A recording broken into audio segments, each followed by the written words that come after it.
Let's start with the matrices and determinant. तो matrices में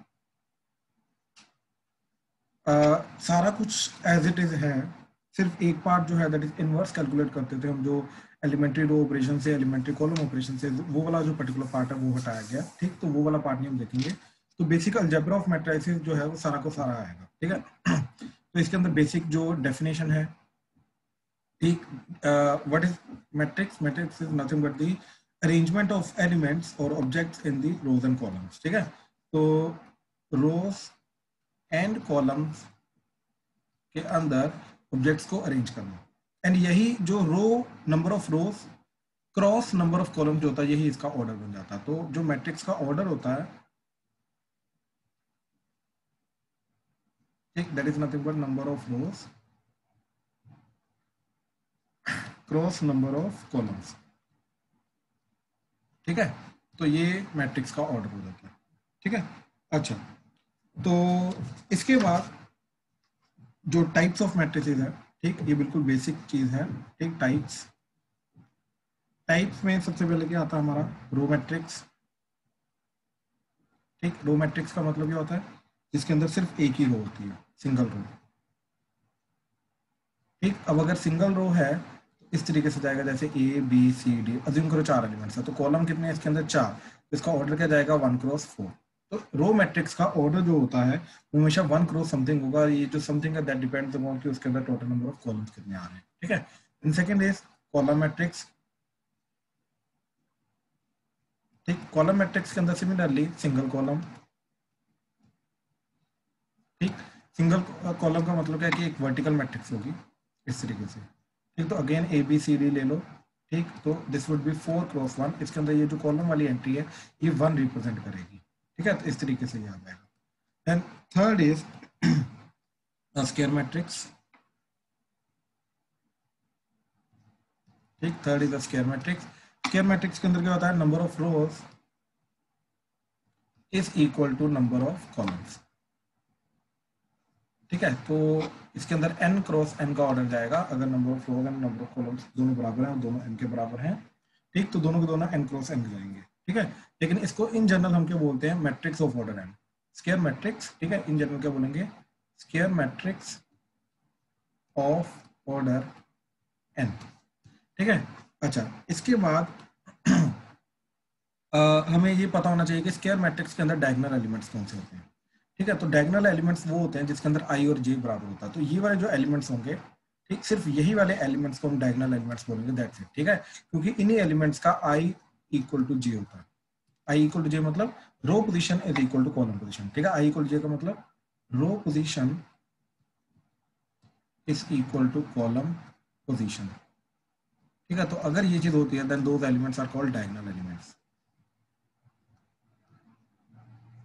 ठीक है, तो इनको डायगोनल एलिमेंट्स बोलते हैं। तो यहाँ पे आएगा क्या हमारा? a11 a12 a1 sorry a22 a33 a44 so till ann। ठीक है, तो ये सारे के सारे एलिमेंट्स को हम डायगोनल एलिमेंट्स बोलेंगे।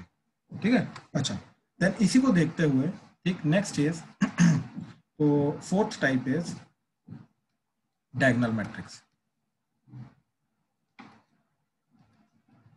ठीक, fourth type is diagonal matrix. अब what is the meaning of diagonal matrix? ठीक, तो डायगोनल मैट्रिक्स में क्या होता है कि डायगोनल को छोड़ के बाकी सारे के सारे एलिमेंट्स जो है वो जीरो होने चाहिए। ठीक है, और the elements except those in the diagonal are zero. ठीक, all elements except diagonal are zero. ठीक है, ऑल द, बेसिकली इसको एक्सेप्ट डायगोनल नहीं बोलेंगे, बेसिकली इसको बोलेंगे all the non diagonal elements are zero. Diagonal elements के ऊपर हम कमेंट नहीं करते हैं। ठीक है, all non diagonal elements are zero. तो डायगोनल को छोड़ के बाकी सारे के सारे एलिमेंट जीरो होते हैं। अब डायगोनल एलिमेंट से भी कोई ना कोई एक आधा एलिमेंट जीरो हो सकता है, इसमें भी कोई बड़ी बात नहीं है। ठीक है, लेकिन जो बाकी नॉन डायगोनल एलिमेंट है वो डेफिनेटली जीरो होने चाहिए, उनमें से कोई भी नॉन जीरो नहीं होना चाहिए। ठीक, तो जैसे 1 2 3 0 0 0 0 0 0। ठीक, ये चीज, तो इट्स अ डायगोनल मैट्रिक्स। अब देखो ये 2 की जगह अगर 0 भी हो जाए still it is a diagonal matrix, still ये डायगोनल मैट्रिक्स है। ठीक है, then fifth fifth is the scalar matrix. ठीक, what is scalar matrix? Scalar matrix diagonal matrix की एक पर्टिकुलर टाइप होती है जिसके अंदर it's a kind of diagonal matrix in which all diagonal elements are equal। अब अगर सारे के सारे डायगोनल एलिमेंट्स इक्वल होते हैं, ठीक, तो वो जो टाइप की जो मैट्रिक्स होती है उसको बोलते हैं स्केलर मैट्रिक्स। ठीक है, then sixth is identity matrix. ठीक, अब आइडेंटिटी मैट्रिक्स क्या होती है? वो वाली scalar matrix, but it's a type of scalar matrix. It's a scalar matrix in which all diagonal elements are one। तो सारे के सारे डायगोनल एलिमेंट्स जो है हमारे वन होने चाहिए। तो इन दैट केस इसको बोलते हैं आइडेंटिटी मैट्रिक्स और यूनिट मैट्रिक्स। यूनिट मैट्रिक्स भी बोल सकते हैं। ठीक है, अच्छा, इसके बाद आता है हमारा सेवंथ। अच्छा, इसका टाइप क्या जाएगा फिर? तो I1 का मतलब हो जाएगा आइडेंटिटी मैट्रिक्स ऑफ ऑर्डर 1, तो 1 + 1 का ये रहेगा। I2 का मतलब हो जाएगा आइडेंटिटी मैट्रिक्स ऑफ ऑर्डर 2, 1 0 0 1 हो जाएगा। I3 identity matrix of order 3, तो दैट इज 1 0 0 0 1 0 0 0 1 हो जाएगा। इस तरीके से होता रहेगा। ठीक है, then seventh is null matrix. ठीक, तो नल मैट्रिक्स का मतलब क्या होता है कि all the elements are zero. अब इसका स्क्वायर मैट्रिक्स से कोई लेना देना नहीं। ठीक है, ऊपर जो हमने ये टाइप्स किए हैं, राइट, ये डायगोनल मैट्रिक्स, ठीक, ये स्केलर, आइडेंटिटी, ये तीनों की तीनों डायगोनल मैट्रिक्स की ही टाइप होती है, स्क्वायर मैट्रिक्स की ही टाइप्स है। ठीक है, तो ये स्क्वायर मैट्रिक्स होना जरूरी है, लेकिन नल मैट्रिक्स के अंदर स्क्वायर मैट्रिक्स होना जरूरी नहीं है। बस इसके सारे के सारे एलिमेंट जीरो होने चाहिए। जैसे इसको ओ से रिप्रेजेंट करते हैं, ठीक, तो जैसे 0 0 0 0, ठीक, या फिर ओ से 0 0 0 0 0 0, तो ये हमारी नल मैट्रिक्स बन जाएगी। ठीक है, तो इस तरीके से ये सारी की सारी मैट्रिसेस जाती हैं। ठीक है, then next is upper triangular. Upper triangle matrix. ठीक, तो अपर ट्रायंगल मैट्रिक्स का मतलब क्या है? ठीक सर, हाँ जी, हाँ जी, सर वो जो आइडेंटिटी मैट्रिक्स है, हाँ जी, सर इसमें ये एलिमेंट्स कुछ और भी हो सकते हैं, नॉन डायगोनल नहीं, एलिमेंट्स? बिल्कुल भी नहीं, बिल्कुल भी नहीं, वो सिर्फ जीरो। जीरो होंगे? यस, क्योंकि देखो ये चलता आ रहा है ना, तो सबसे पहले डायगोनल मैट्रिक्स है। डायगोनल मैट्रिक्स के अंदर हमें पता है ना कि ये वाले एलिमेंट्स को छोड़ के, डायगोनल एलिमेंट्स को छोड़ के बाकी सारे के सारे जीरो होने चाहिए, है ना। तो उसी का आगे डायगोनल का ही स्पेशल टाइप है स्केलर, तो स्केलर के अंदर भी प्रॉपर्टीज तो डायगोनल की चलेंगी ना, और स्केलर का आगे स्पेशल टाइप है आइडेंटिटी, तो आइडेंटिटी के अंदर स्केलर वाली चीजें भी चलेंगी और स्केलर के अलावा डायगोनल वाली चीजें भी चलेंगी। तो ये 1 1 को छोड़ के बाकी सारे के सारे नॉन डायगोनल एलिमेंट्स जो है वो जीरो होने चाहिए। यस सर, क्लियर है। ठीक है, अच्छा, now it is the upper triangle matrix. तो अपर ट्रायंगल मैट्रिक्स का मतलब क्या है कि elements below main diagonal are zero. तो मेन डायगोनल के बिलो वाले जितने भी सारे के सारे एलिमेंट्स हैं, ये सारे के सारे एलिमेंट्स जीरो हैं। ठीक, तो जैसे एक स्क्वायर मैट्रिक्स है, इसके अंदर ये डायगोनल एलिमेंट्स आ गए, ये डायगोनल के ऊपर वाले एलिमेंट्स आ गए, ये डायगोनल के नीचे वाले एलिमेंट्स आ गए। अब वो क्या बोल रहा है कि ये जितने भी नीचे वाले एलिमेंट्स हैं ये सारे के सारे जीरो होने चाहिए। अब ये अगर जीरो हो गए तो हमारे पास क्या बन जाएगा? ये एक ऊपर एक ट्रायंगल बन जाएगा। तो जैसे ये एक ऊपर ट्रायंगल बन जाएगा, ठीक, तो this will be called the upper triangular matrix. तो ये वाला ट्रायंगल जो है, यहाँ पे नॉन जीरो एलिमेंट्स हो सकते हैं, यहाँ पे ये ऑल आर जीरो, तब जाके ये अपर ट्रायंगुलर मैट्रिक्स कहलाएगा। जैसे एग्जांपल 1 2 3 4 5 6 एंड इधर 0 0 0। ठीक, ऊपर भी एक आधा एलिमेंट, ऐसी बात नहीं है, जीरो हो सकता है, बट नीचे सारे के सारे जीरो होने चाहिए। डायगोनल के नीचे वाले सारे के सारे एलिमेंट जीरो है, तो upper triangular matrix. And similarly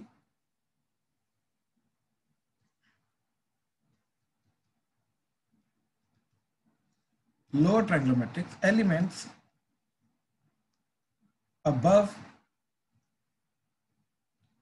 main diagonal are zero। अब अगर ऊपर वाले डायगोनल के ऊपर वाले सारे के सारे एलिमेंट जीरो हैं, अच्छा, अगेन ये स्क्वायर मैट्रिक्स होनी चाहिए, तभी तो डायगोनल की बात हो रही है। डायगोनल सिर्फ और सिर्फ स्क्वायर मैट्रिक्स में होती है, रेक्टेंगुलर मैट्रिक्स में इन जनरल जो नॉर्मल मैट्रिक्स होती है जिसके अंदर रोज एंड कॉलम्स बराबर नहीं होते, वहां पे कोई भी डायगोनल एग्जिस्ट नहीं करती है। ठीक है, ये चीज याद रखना। तो ये ऊपर वाले डायगोनल के ऊपर वाले एलिमेंट्स, ये डायगोनल के नीचे वाले एलिमेंट्स। तो अब इस केस में क्या होता है कि ऊपर वाले सारे के सारे जीरो होने चाहिए, ये सारे के सारे जीरो होने चाहिए, एंड डायगोनल एंड उसके नीचे वाले ये जीरो हो भी सकते हैं, नहीं भी हो सकते, कोई बड़ी बात नहीं, क्योंकि इनके ऊपर हम कमेंट नहीं करते, हम कमेंट करते हैं सिर्फ इसके ऊपर वाले। तो यहाँ पे ये जो है ये ऑल आर जीरो, ये सारे के सारे जीरो होने चाहिए। ठीक, चलो तो जैसे एग्जांपल इसका 1 2 3 0 4 2, ठीक, ऊपर सारे के सारे जीरो। अब अगर ऊपर वाले जीरो हैं तो ट्राइंगल नीचे एग्जिस्ट करता है, तो नीचे ये देखो ये नीचे ट्राइंगल एग्जिस्ट कर रहा है, right, this will be called lower triangular matrix. ठीक है, तो इस तरीके से ये बेसिक टाइप्स ऑफ मैट्रिसेस आ गए। देन अगर मैं ऑपरेशंस की बात करूं मैट्रिसेस के ऊपर, सबसे पहले आता है हमारा इक्वालिटी ऑफ मैट्रिक्स। बहुत सिंपल ऑपरेशन है, सबसे सिंपल ऑपरेशन है क्या कि दो मैट्रिसेस तभी बराबर होंगे अगर two matrices are equal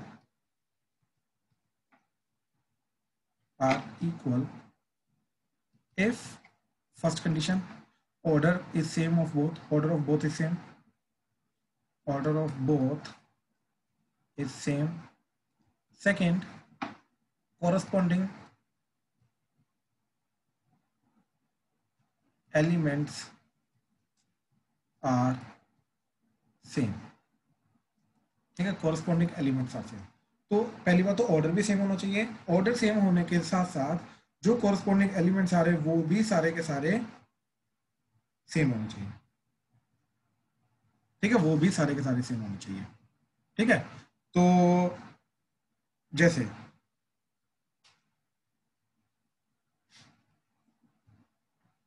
assume करो एक मैट्रिक्स है हमारे पास A B 2 3 that is equal to x 3 2 y। तो find A B x and y। ठीक, तो देखो दोनों का 2 क्रॉस 2 है, राइट, तो पहली कंडीशन तो हमारी सेटिस्फाई होगी। दूसरा, ये A जो है ये x के बराबर होना चाहिए, A should be equal to x, B should be equal to 3, ठीक, 2 शुड बी इक्वल टू 2, वो तो होता ही है, 3 should be equal to y।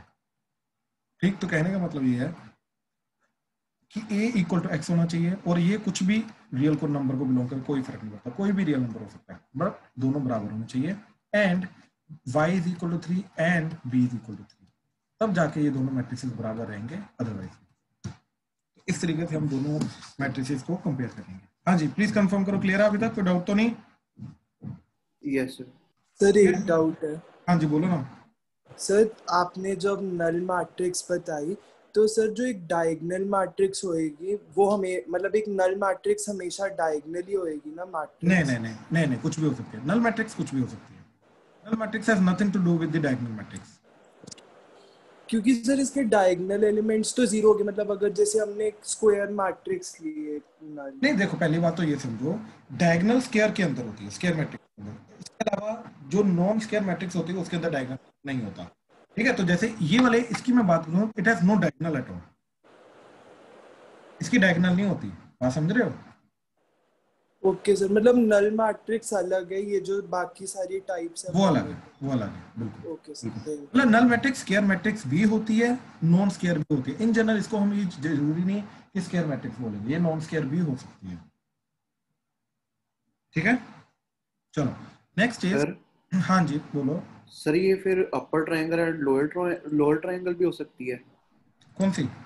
Null matrix. Null matrix भाई, अपर ट्रायंगल लोअर ट्रायंगल होने के लिए पहले स्क्वायर होना जरूरी है। तो अगर तो तुम्हारी नल मैट्रिक्स स्क्वायर मैट्रिक्स है,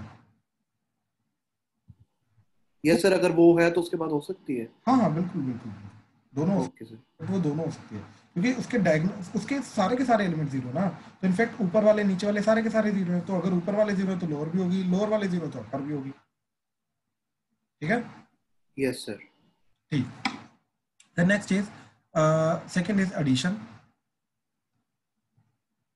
ठीक, एडिशन ऑफ टू मैट्रिसेस। अब एडिशन ऑफ टू मैट्रिसेस क्या बोलता है कि अगर मेरे को दो मैट्रिसेस को a प्लस बी करना है, ठीक, ऐसे इसी के साथ सब्ट्रैक्शन, ठीक, a माइनस बी करना है, तो पहली बात तो हम उन्हीं दो मैट्रिसेस को ऐड या सब्ट्रैक्ट कर सकते हैं जिनका ऑर्डर बराबर है, ठीक। तो कंडीशन क्या है कि A and B should be of the same order, ठीक। A and B should be of the same order, पहली बात तो ये। अब ये सेम ऑर्डर होने के बाद, ठीक, ए प्लस बी करने का मतलब क्या है, ठीक, क्या कि add the corresponding position elements and इसके अंदर subtract the corresponding position elements, ठीक। कॉरस्पॉन्डिंग पोजीशन वाले एलिमेंट्स को हम ऐड कर देंगे, इसमें सब्ट्रैक्ट कर देंगे, दैट्स इट, ठीक। बस ऑर्डर सेम होना चाहिए, ठीक है। तो जैसे 2 3 4 5 1 2 प्लस 1 2 3 4, ये मैं कर ही नहीं सकता, ये पॉसिबल नहीं है, क्यों, क्योंकि ऑर्डर सेम नहीं है। अब अगर यहाँ पे हमारे पास 6 एंड -7 हुआ, अब कर सकते हैं, और अब करने के लिए हमें क्या करना है, कॉरस्पॉन्डिंग एलिमेंट्स को ऐड करना है। तो 2 and 1 3, 3 and 2 5, 1 and 6 7, 4 and 3 7, 5 and 4 9, 2 -7 -5, इस तरीके से ये हमारा सारा का सारा जाएगा, ठीक। एंड इन केस अगर यहीं पे इनको सब्ट्रैक्ट करना है, ठीक, तो 2 3 1 4 5 2 माइनस 1 2 6 3 4 -7। अब अगर ये काम करना है, तो ये काम करने के लिए हमारे पास क्या चीज चाहिए, अभी 2 -1 करूंगा, बीच में ये वाला साइन आएगा, तो 2 -1 क्या हो जाएगा 1, 3 - 2 क्या हो जाएगा 1, 1 - 6 हो जाएगा -5, 4 - 3 हो जाएगा 1, 5 - 4 हो जाएगा 1, 2 माइनस ऑफ -7 अगेन ऐड हो जाएगा, तो 2 + 7 हो जाएगा 9। इस तरीके से ये हमारी सारी की सारी मैट्रिक्स, ठीक है। तो कोरोस्पोंडिंग एलिमेंट्स को हमें ऐड करना है, कोरोस्पोंडिंग एलिमेंट्स को हमें सब्ट्रैक्ट करना, दैट्स इट, ठीक है। अच्छा, इसके बाद आता है मल्टीप्लिकेशन। मल्टीप्लिकेशन दो टाइप की होती है हमारी। पहला होता है addition, multiplication of a matrix by scalar, ठीक। देन होता है multiplication of matrix by another matrix, ठीक है। तो दोनों देखते हैं। पहले है हमारे पास मल्टीप्लिकेशन, माइक ध्यान से प्लीज।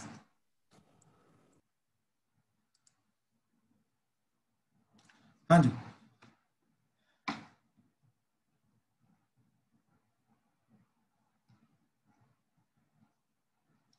मल्टीप्लिकेशन बाय स्केलर, ठीक है। तो मल्टीप्लिकेशन बाय स्केलर का मतलब क्या है कि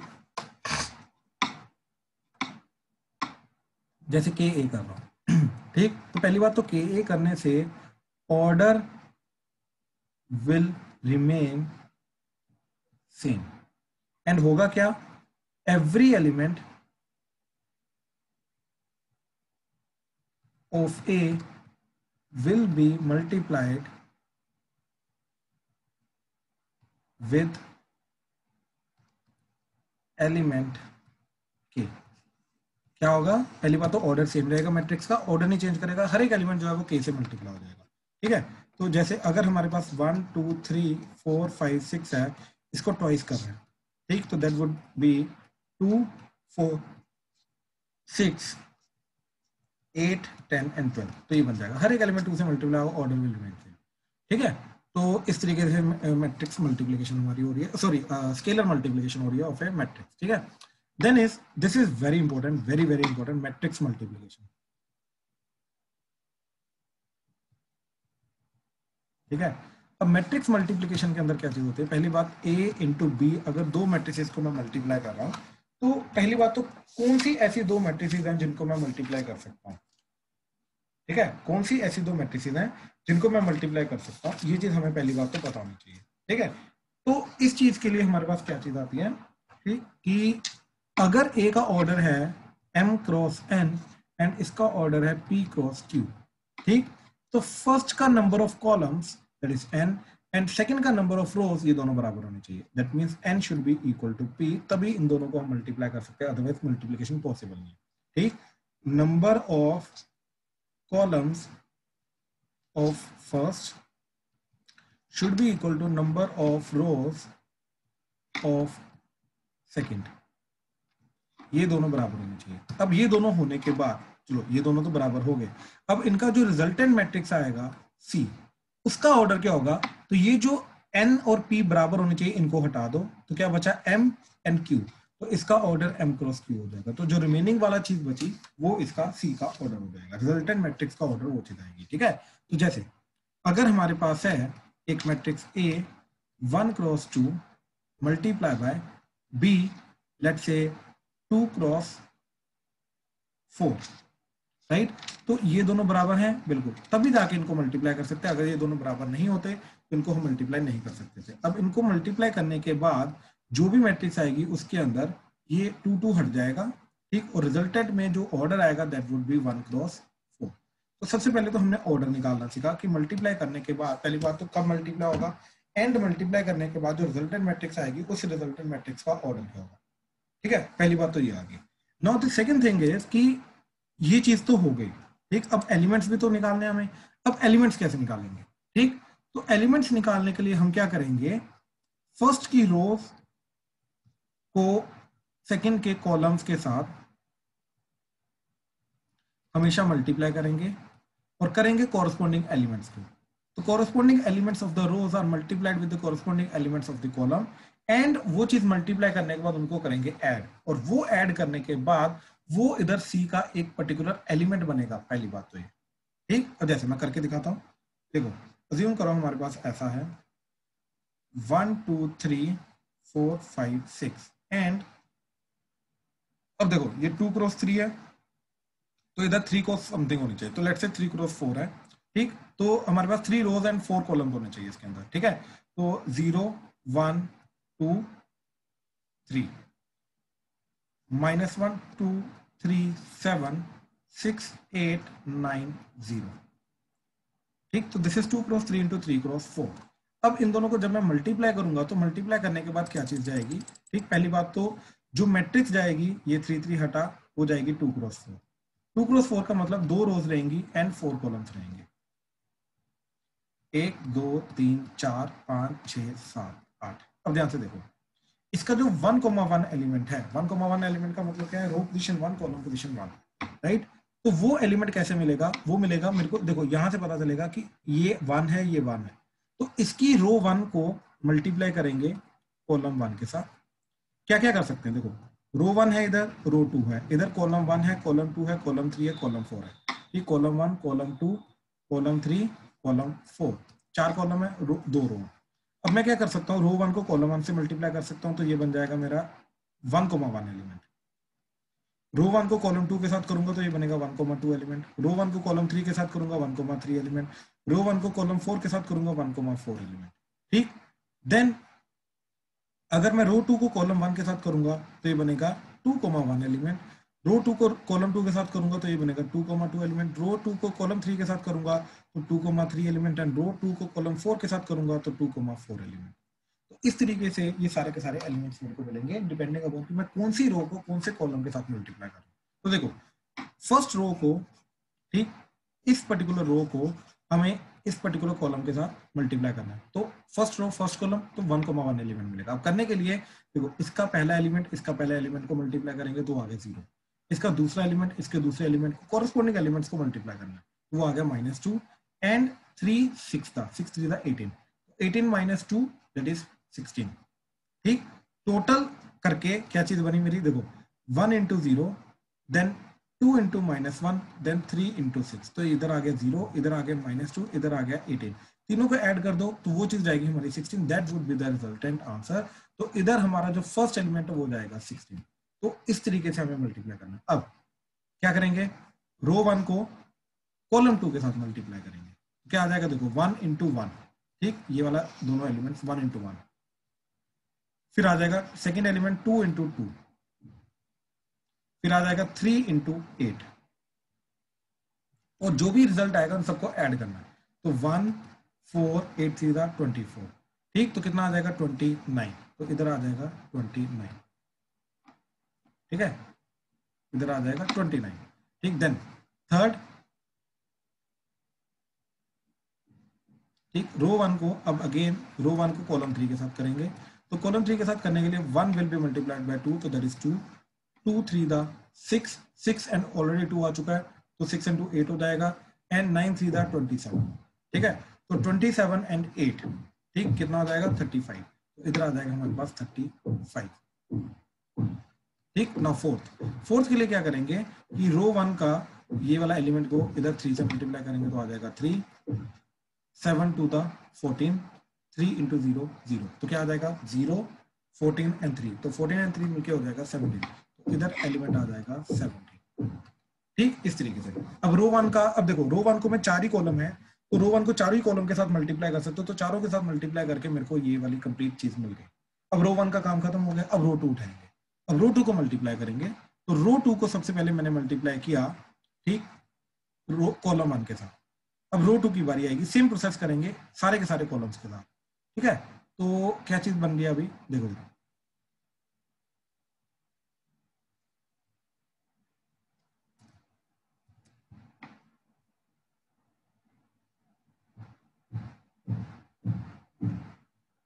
हाँ जी, तो अब इधर जा रहा है 4 इंटू 0 दैट इज 0, -5, 6 6 था 36, तो 36 माइनस 5 दैट इज 31, ठीक, तो इधर आ जाएगा 31, ठीक।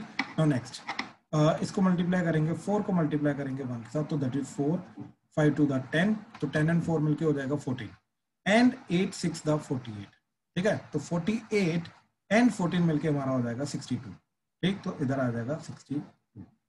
अच्छा, देन इस 4 को,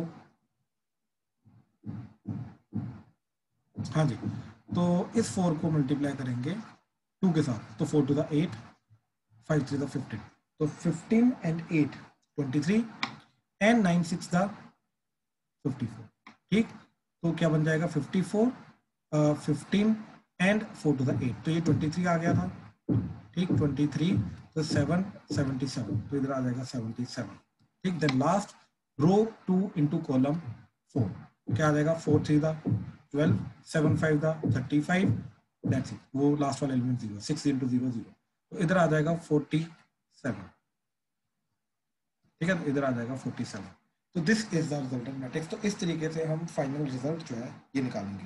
हाँ जी, इसमें कहीं पर कोई भी प्रॉब्लम है तो प्लीज बताओ, मैट्रिक्स मल्टीप्लिकेशन में क्लियर है सबको, ठीक है, ठीक है, ठीक है, चलो next is powers of matrix. Excuse me sir. हाँ जी, सर मैट्रिसेस और डिटर्मिनेंट की मल्टीप्लिकेशन में जब बाहर नंबर होता है तो उसमें बहुत कंफ्यूजन हो जाती है। ओके ओके, एक काम करते हैं, वो जब डिटर्मिनेंट्स के ऊपर जाएंगे स्टार्टिंग में मैं बता दूंगा, क्योंकि डिटर्मिनेंट की प्रॉपर्टीज अभी एलिमिनेटेड है, तो वो चीज आएगी नहीं, बट स्टिल मैं एक्सप्लेन कर दूंगा, वो डिटर्मिनेंट के अंदर बताया नहीं यहाँ पे, ठीक है। रोज ऑपरेशंस भी निकाले हुए हैं ना, सॉरी, रोज और कॉलम ऑपरेशंस हाँ जी, हाँ वो हाँ निकाले। हाँ जी, elementary row operation, elementary column operation, वो हटा दिया गया, ठीक है। अच्छा, अब आ जाओ powers of matrix. Power of matrix का मतलब क्या है, जैसे ए स्क्वायर, ए क्यूब, ए की बार एन करना, ठीक है। तो पहली बात तो ये समझो कि ये मैं सिर्फ और सिर्फ स्क्वायर मैट्रिक्स का कर सकता हूँ, ठीक है। अब अज्यूम करो कि if A is a non square matrix, मतलब उसका रोज एंड कॉलम बराबर नहीं है, ठीक। तो ए स्क्वायर का मतलब क्या होता है, ए इंटू ए। अब अगर रो एंड कॉलम बराबर नहीं है तो इसका ऑर्डर जाएगा पी क्रॉस क्यू, इसका जाएगा पी क्रॉस क्यू, तो ऑब्वियसली ये दोनों बराबर ही नहीं है, तो इन दोनों को मैं मल्टीप्लाई कर नहीं सकता। तो ए क्रॉस ए करने के लिए सबसे पहले तो पी एन क्यू बराबर होने चाहिए। पी एन क्यू बराबर मतलब वो जो मैट्रिक्स है ए, वो एक स्क्वायर मैट्रिक्स होना चाहिए, ठीक है। देन ए स्क्वायर, बेसिकली अगर एक ए नॉन स्क्वायर मैट्रिक्स है तो A square is not possible, ठीक है, ये पॉसिबल नहीं है। For this to happen A has to be a square matrix, सबसे पहले तो ये, ठीक है, सबसे पहले तो हमारा ये होना चाहिए, ठीक है। अच्छा, अब यहाँ पे एक इक्वेशन है हमारे पास, पॉलिनोमियल इक्वेशन है। अब अगर एक मैट्रिक्स उसको सेटिस्फाई करता है, ठीक, तो इस चीज का मतलब क्या है, ठीक है। इस चीज का मतलब ये है कि जैसे एग्जांपल वो बोल रहे हैं कि f ऑफ x है हमारे पास, let's say x square minus 5x plus 6, and A matrix is 2 0 1 2 1 3 1 minus 1 0,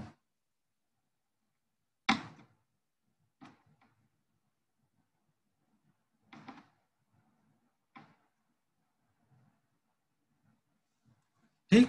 अब वो बोल रहे हैं कि find F of A.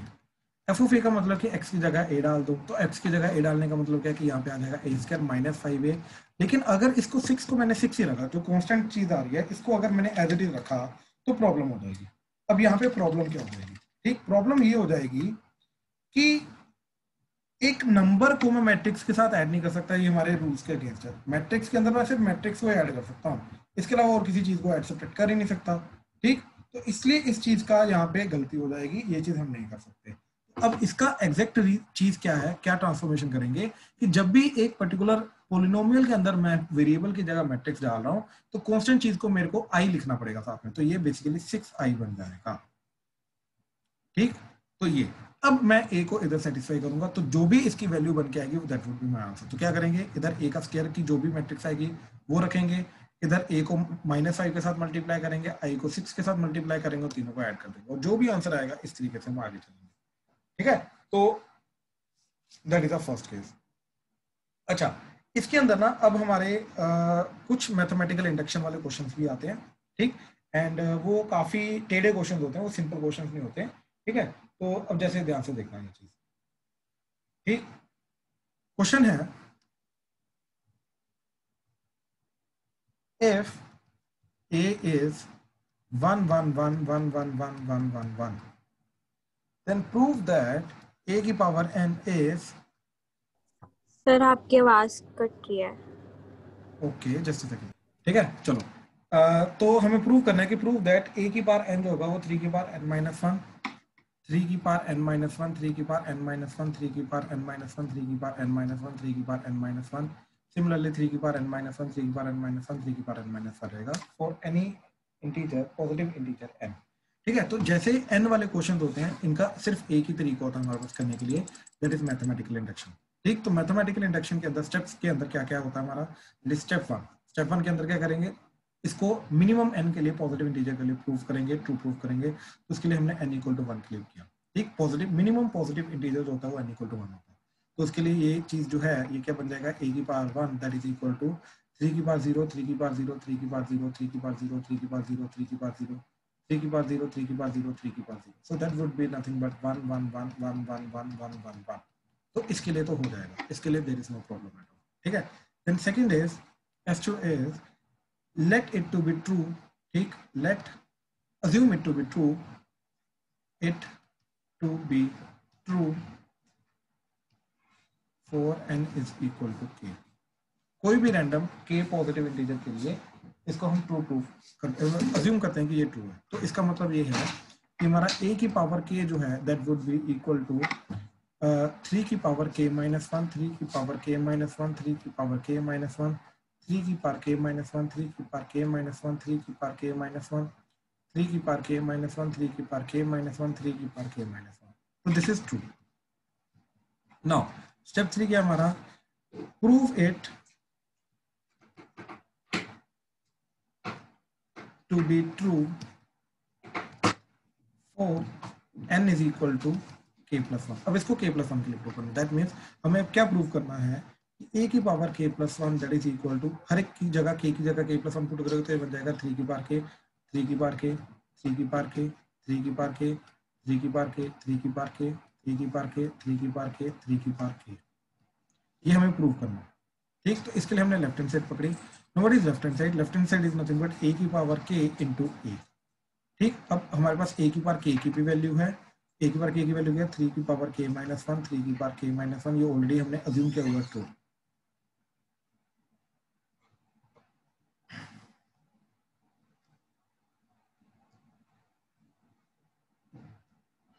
into a 1 1 1 1 1 1 1 1 1, ठीक। अब इनको मल्टीप्लाई करते हैं, तो मल्टीप्लाई करके देखो क्या चीज जाएगी, देखो ये फर्स्ट रो जो है ये फर्स्ट कॉलम के साथ मल्टीप्लाई हो, तो ये भी 1 के साथ, ये भी 1 के साथ, ये भी 1 के साथ, तो तीनों ऐड हो जाएंगे, तो तीनों ऐड होके आ जाएगा 3 × 3 की power k - 1।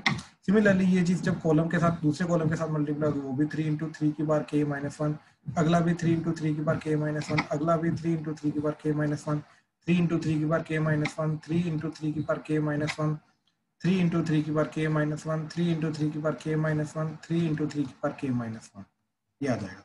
So that would be equal to 3 की पावर k, 3 की पावर k, 3 की पावर k, 3 की पावर k, 3 की पावर k, 3 की पावर k, 3 की पावर k, 3 की पावर k, 3 की पावर k, राइट। और ये चीज हमें प्रूव करनी थी, right, hence prove. So sir हम डायरेक्टली बोलेंगे हेंस प्रूव। हाँ जी बोलिए प्लीज। सर यहाँ पे बीच में 3 + 3 × k-1 नहीं होना चाहिए था? ध्यान से दे, ध्यान से दे, ध्यान से। ये चीज को मल्टीप्लाई किया 1 के साथ तो आ गया 3 की पावर k-1, फिर इसको मल्टीप्लाई किया 1 के साथ तो प्लस 3 की पावर k-1, फिर इसको मल्टीप्लाई किया 1 के साथ तो प्लस 3 × k-1, तो ये बन जाएगा 3 × 3 की पावर k-1, ठीक, 3 टाइम्स हो रहा है। तो दैट वुड बी 3 की पावर 1 × 3 की पावर k-1, तो पावर ऐड हो जाएगी, तो 3 की पावर 1 + k-1, 1 कटेगा तो दैट इज 3 की पावर k। तो ये जो चीज है ये 3 की पावर k बन जाएगा। बात समझे? Yes sir. ठीक है, हाँ जी, ठीक है। तो इस तरीके से इसको प्रूव करेंगे। तो जैसे ये थर्ड स्टेप प्रूव हो गया n = k+1 के लिए, hence this has to be true for any positive integer n, तो वी आर डन। ठीक है, वी आर डन। ठीक है, तो इस तरीके से इस चीज को हम सॉल्व करते हैं। ठीक है, देन इस पर्टिकुलर चैप्टर के अंदर जो इसके अलावा था, ठीक, इस पर्टिकुलर कंसेप्ट के अलावा था, ठीक, that was the nothing but the inverse वगैरह कैलकुलेट करना, ठीक है, एंड ट्रांसपोज, ठीक है। तो अभी हम ट्रांसपोज वगैरह की प्रॉपर्टीज देखेंगे and symmetric and skew symmetric matrices जो होती हैं उस चीज को देखेंगे। ठीक है, तो ध्यान से देखना जरा प्लीज, क्या चीज है ट्रांसपोज ऑफ ए मैट्रिक्स।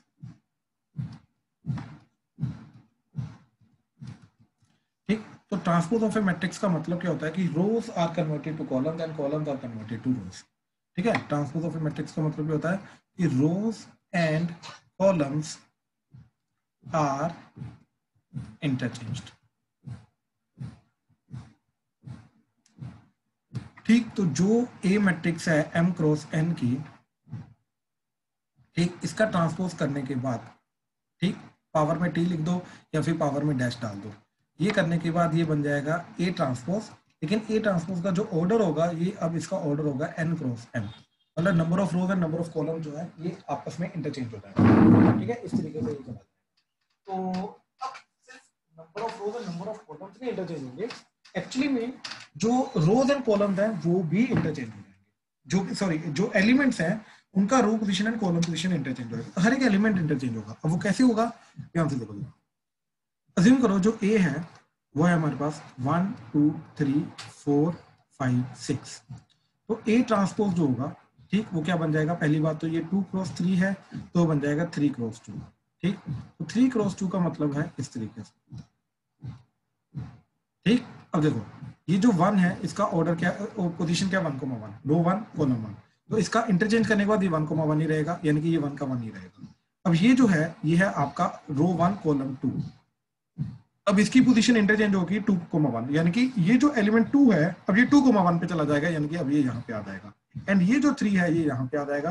तो इस तरीके से क्या हुआ कि ये जो कंप्लीट रो है ये कंप्लीट कॉलम में ट्रांसफॉर्म होगी। तो बेसिकली क्या होगा कि हमारी जो कंप्लीट रोज हैं वो सारी की सारी कॉलम्स में ट्रांसफॉर्म हो जाएंगी, और जो कॉलम्स हैं वो सारी की सारी रोज में ट्रांसफॉर्म हो जाएंगी, दोनों में से एक है। ठीक, अब जैसे सेकंड वाली जो चीज है ये क्या जा रही है, दैट इज 4 5 एंड 6, तो वो ट्रांसफॉर्म होने के बाद बन जाएगा 4 देन 5 एंड देन 6। तो क्या हुआ, ध्यान से देखो, या तो दोनों के दोनों रोज दोनों के दोनों कॉलम्स में ट्रांसफॉर्म हो गई, या तो ये हो गया, और इसको ऐसे देखो, इधर का कॉलम 1 इधर का रो 1 बन गया, इधर का कॉलम 2 इधर का रो 2 बन गया, एंड इधर का कॉलम 3 इधर का रो 3 बन गया। तो इस तरीके से ये ट्रांसफॉर्मेशन है। तो या तो रो को कॉलम में ट्रांसफॉर्म कर दो या तो कॉलम को रोज में ट्रांसफॉर्म कर दो। ठीक, इस तरीके से तुम कुछ भी ट्रांसफॉर्मेशन कर सकते हो, वो चीज चलेगी कंप्लीटली। ठीक है, तो इस पर्टिकुलर प्रोसेस को हम क्या बोलते हैं, ट्रांसपोज। अच्छा, एक चीज याद रखना, जो डायगोनल एलिमेंट्स होते हैं वो सेम रहते हैं, वो अपनी पोजीशन इंटरचेंज करने के बाद, मतलब ट्रांसपोज करने के बाद उनकी पोजीशन जो है वो चेंज नहीं करती है। ठीक है, तो अगर कोई भी एलिमेंट है मेरे पास a i, i, क्योंकि डायगोनल एलिमेंट जो होता है उसकी i और j जो होता है वो सेम होता है, तो जैसे a11 a22 a33, राइट। अब इसका ट्रांसपोज करूंगा तो ट्रांसपोज करने के बाद ये स्टिल a i i ही रहेगा। Otherwise in general a i j element जो होता है इसका ट्रांसपोज करने के बाद इसकी पोजीशन a j i बन जाती है, राइट। तो अब इसकी तो a i i ही रहेगी, कहने का मतलब इसलिए ये जो पर्टिकुलर एलिमेंट 1 था ये अपनी ओरिजिनल पोजीशन पे रहा, ये जो 2, 2 वाला एलिमेंट था ये अपनी ओरिजिनल पोजीशन पे रहा, इनकी पोजीशन इंटरचेंज नहीं होगी। तो कहने का मतलब ये चीज है कि स्क्वायर मैट्रिक्स का अगर मैं ट्रांसपोज करूंगा तो डायगोनल एलिमेंट्स वहीं के वहीं रहेंगे, ठीक।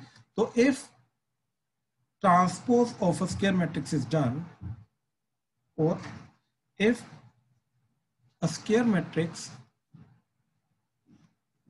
is transposed, then its diagonal elements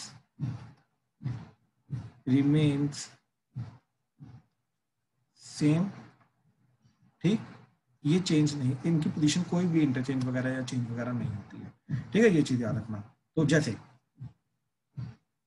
1 2 3 4 5 6 7 8 9, ठीक।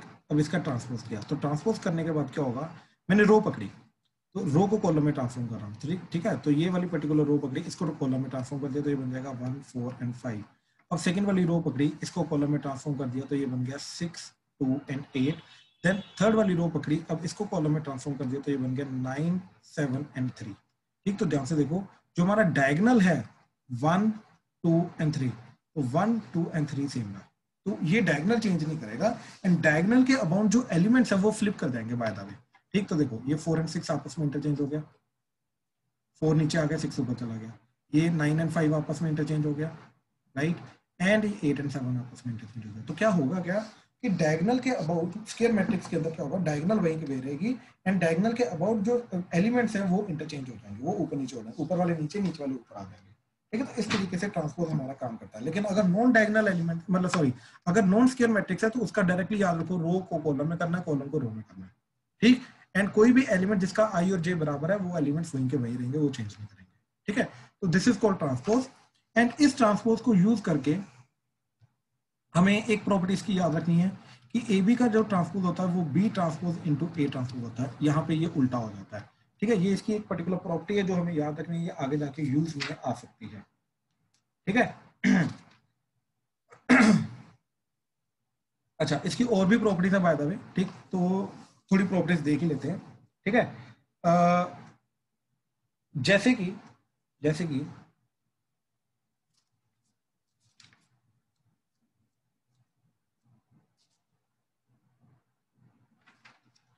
हाँ जी, ए ट्रांसपोज का ट्रांसपोज वापस ए आ जाएगा, ठीक। ए प्लस बी का ट्रांसपोज, ये ए ट्रांसपोज प्लस बी का एडिशन पे एज इट इज डिस्ट्रीब्यूट हो जाता है, एंड सब्ट्रैक्शन पे भी, ठीक है। अगर कोई कांस्टेंट इनटू ए का ट्रांसपोज हो रहा है तो ये के एज इट इज बाहर आ जाएगा, ए का ट्रांसपोज हो जाएगा, ठीक। मल्टीप्लिकेशन में मैंने तुम्हें ऑलरेडी बता दिया कि उल्टा हो जाता है, ठीक। एंड सिमिलरली मल्टीप्लिकेशन में ये भी होगा कि A into B into C matrix का ट्रांसपोज हो रहा है तो कंप्लीटली उल्टा हो जाएगा रिवर्स। तो यहाँ पे सी का ट्रांसपोज, बी का ट्रांसपोज, ए का ट्रांसपोज हो जाएगा, ठीक है। तो इस तरीके से ये ट्रांसपोज, ठीक है। तो इन चीजों को याद रखना, ठीक। अब इसी ट्रांसपोज को यूज करके we will try to define two matrices. First is symmetric, ठीक, symmetric matrix, and second is skew symmetric matrix,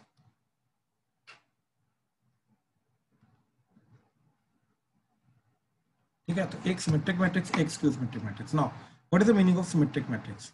symmetric matrix का मतलब होता है कि एक किसी भी मैट्रिक्स का ट्रांसपोज करने के बाद वापस वही वाली मैट्रिक्स आ रही है। तो अगर ऐसी चीज है then A is called symmetric matrix, ठीक। Then A is called symmetric matrix, ठीक है। एंड यहां पे हम ये बोलेंगे कि अगर ए का ट्रांसपोज करने के बाद माइनस ए मिल रहा है then A is called skew symmetric matrix, ठीक है। जैसे एग्जांपल, दो एग्जांपल लेता हूं, 1 2 3 4 5 6 4 5 6, ठीक। ये अभी तुम्हें खुद पता चल गया होगा कि मैंने किस तरीके से एलिमेंट्स लिए हैं, कि ये जो डायगोनल एलिमेंट्स हैं इसके अबाउट जो एलिमेंट्स लिए हैं ये सिमेट्रिक लिए हैं, ठीक। तो अब इसका ट्रांसपोज करूंगा तो क्या चीज जाएगी, ध्यान से देखो, ये 1 4 एंड 5, तो ये 1 4 एंड 5 बन जाएगा, ये 4 2 एंड 6, ये 4 2 एंड 6 बन जाएगा, ये 5 6 एंड 3, ये 5 6 एंड 3 बन जाएगा, ठीक। तो ध्यान से देखो ये वापस वही चीज बन के आ गई, ध्यान से देखो, तो ये वापस A1 के आ गया, तो वापस ये दोनों सेम आ गए, तो ऑब्वियसली ये इस केस में क्या रहेगा, सिमेट्रिक। तो सिमेट्रिक मैट्रिक्स के अंदर ये भी प्रॉपर्टी होती है कि डायगोनल एलिमेंट्स के अबाउट जो डायगोनल के अबाउट जो बाकी एलिमेंट्स होते हैं वो सिमेट्रिकली प्रेजेंट होते हैं, ठीक है, वो सिमेट्रिकली इक्वल एलिमेंट्स होंगे, ठीक है। अब स्क्यू सिमेट्रिक एलिमेंट के जो मैट्रिक्स की जो एग्जांपल है that would B, first of all इसके सारे के सारे डायगोनल एलिमेंट जीरो होते हैं, ये मैं अभी प्रूव करके दिखाता हूँ कैसे जीरो होते हैं, एंड इसके बाद जो एलिमेंट्स होते हैं वो एक दूसरे के नेगेटिव होंगे, तो इधर 2 है तो इधर -2 होगा, इधर -4 है तो इधर 4 होगा, इधर 3 है तो -3 होगा। और देखो इसका ट्रांसपोज किया तो क्या चीज बन गई, ठीक ध्यान से देखो, तो यहाँ पे ये जा रहा है 2 4 and 0 2 and -4, so it would be 0 2 and -4, then second is -2 0 and 3, so this would be -2 0 and 3, अब थर्ड जा रहा है 4 -3 and 0, so it would be 4 -3 and 0। अब देखो मैंने -1 कॉमन लेके बाहर ले लिया, तो ये बन जाएगा 0 और ये बन जाएगा -2 की जगह 2, ये बन जाएगा -4, ये आ जाएगा -2 0 एंड इधर 3 एंड इधर आ जाएगा 4 -3 एंड 0, तो ये वाली मैट्रिक्स बन गई। तो ए का transpose is equal to -a आ गया, तो ये वाली जो मैट्रिक्स है this should be skew symmetric matrix, ठीक है। तो स्क्यू सिमेट्रिक मैट्रिक्स की प्रॉपर्टी क्या कही कि इसके जो डायगोनल एलिमेंट्स होते हैं ये जीरो होते हैं, diagonal elements are zero, and diagonal के अबाउट जो एलिमेंट्स होते हैं वो एक दूसरे के नेगेटिव होंगे। सिमेट्रिक के अंदर जो डायगोनल के अबाउट एलिमेंट्स होते हैं वो इक्वल होंगे, ठीक, वो इक्वली प्रेजेंट होंगे, ठीक है। अब ध्यान से देखो, अज्यूम करो A is any square matrix, ठीक, A is any square matrix। अब अगर A कोई भी स्क्वायर मैट्रिक्स है, ठीक, and it is skew symmetric, तो अगर ये स्क्यू सिमेट्रिक है देन A का transpose should be equal to -a, ठीक। अब देखो A मैट्रिक्स को मैं क्या लिख सकता हूँ, Aij, इस तरीके से, ठीक है, जिसके अंदर I एंड J अपने आप ही चेंज करते रहेंगे, तो Aij का जो ट्रांसपोज होगा वो आ जाएगा -AJi, ठीक। अब मैंने क्या किया, इसके अंदर J की जगह I पुट कर दिया, तो ये बन जाएगा Aii का जो ट्रांसपोज है वो बन जाएगा -Aii। अब मुझे मालूम है कि कोई भी एलिमेंट जो होता है जिसका I और J बराबर होता है उसका ट्रांसपोज करने के बाद वो वही आ जाएगा, तो this should be equal to Aii।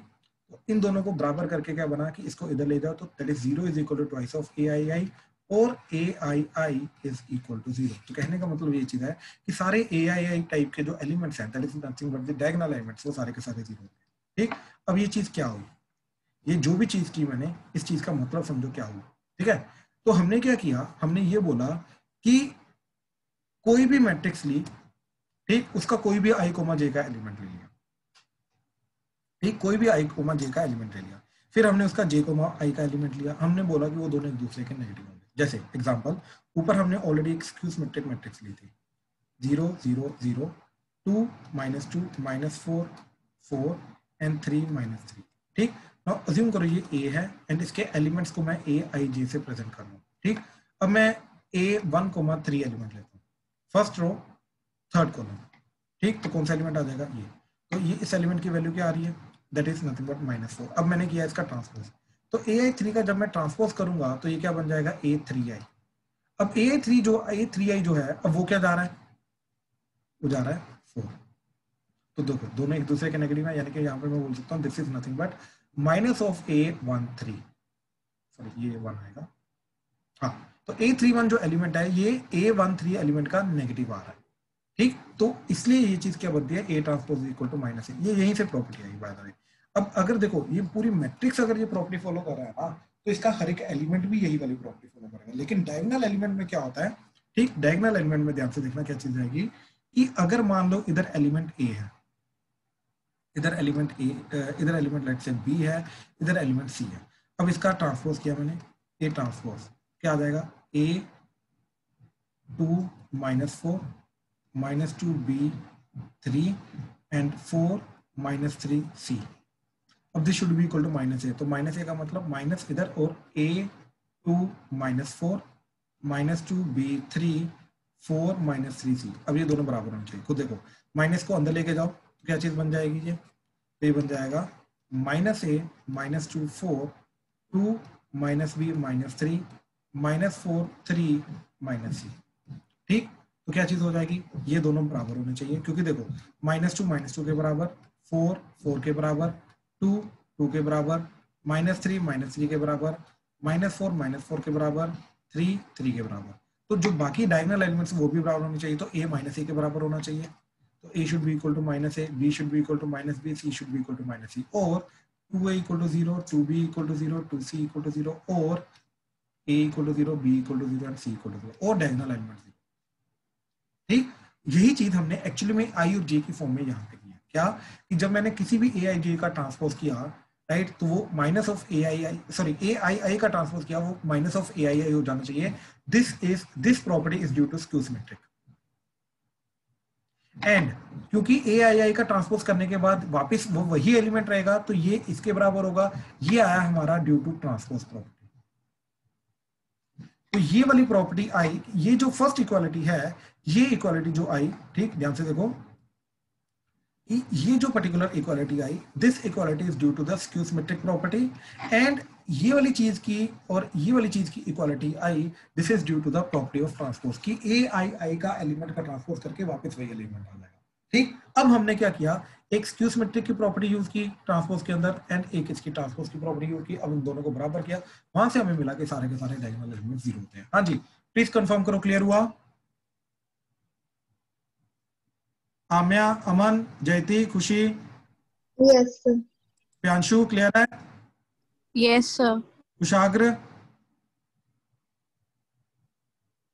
संभव, सराब, शिवोय, क्लियर हो रहा है?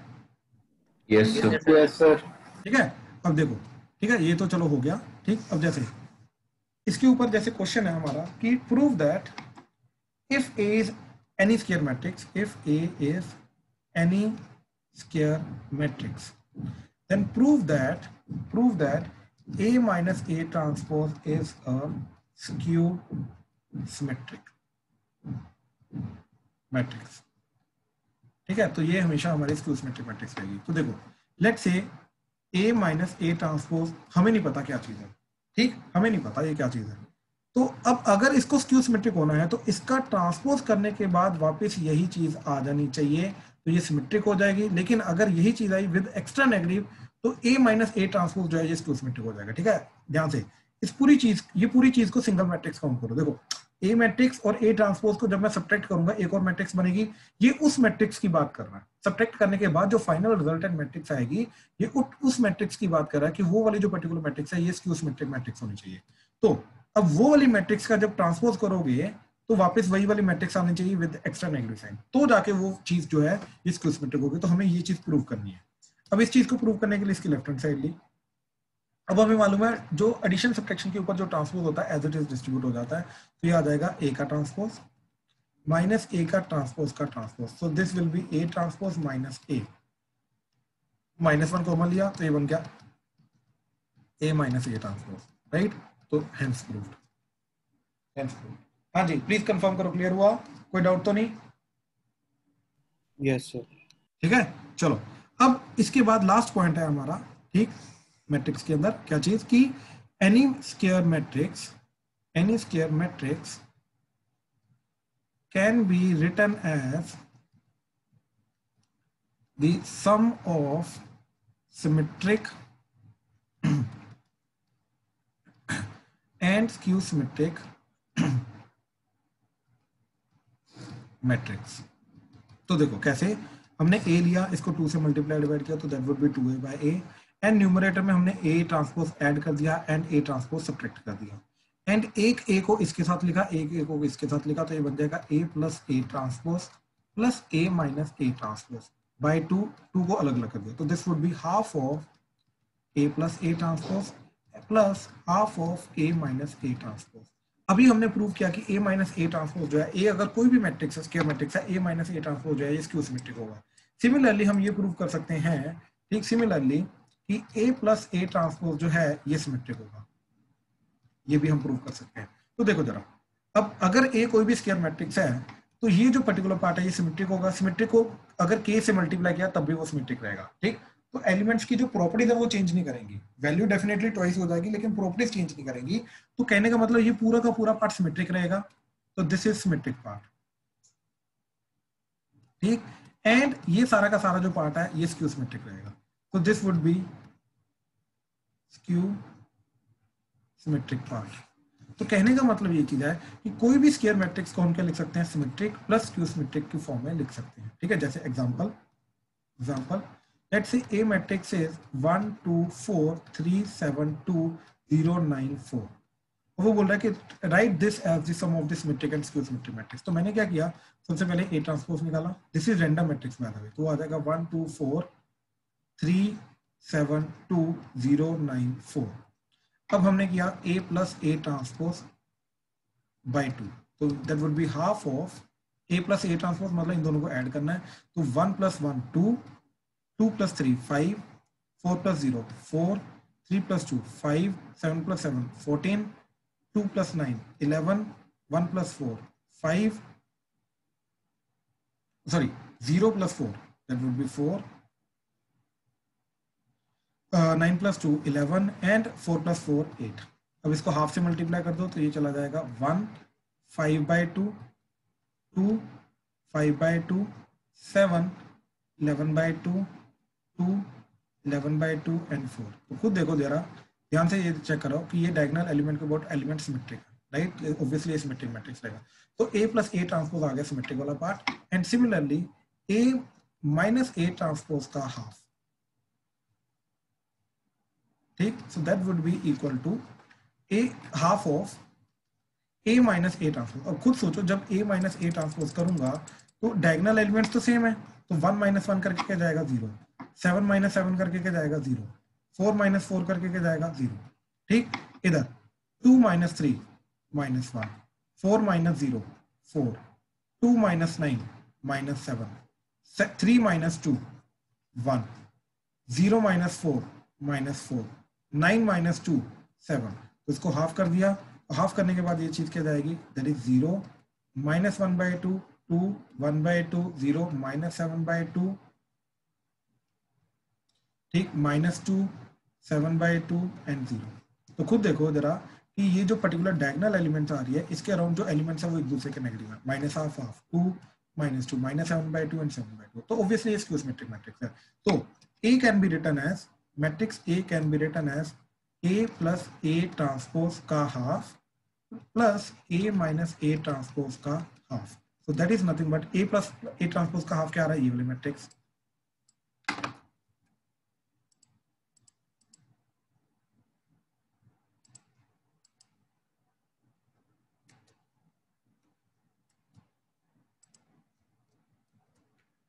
ठीक है, तो ये वाली मैट्रिक्स आ गई।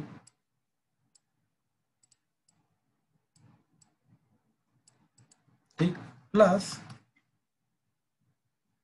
A माइनस ए ट्रांसपोज का हाफ, तो वो आ जाएगी ये वाली मैट्रिक्स।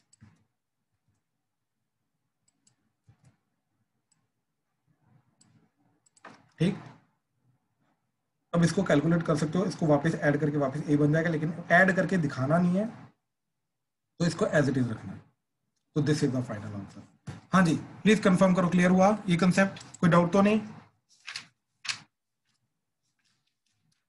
ठीक है, so this is the part where we will end the matrix chapter and इसके क्वेश्चन जो हैं, ठीक, वो डिटरमिनेंट करने के बाद मैं एक साथ सारे के सारे डिस्कस करूंगा, लेकिन जो होमवर्क है आज वो इसके रिलेटेड रहेगा। ठीक है, तो आज इसके रिलेटेड जो प्रीवियस ईयर क्वेश्चन है वो आपका होमवर्क रहेगा। ठीक है, चलो we are done, thank you.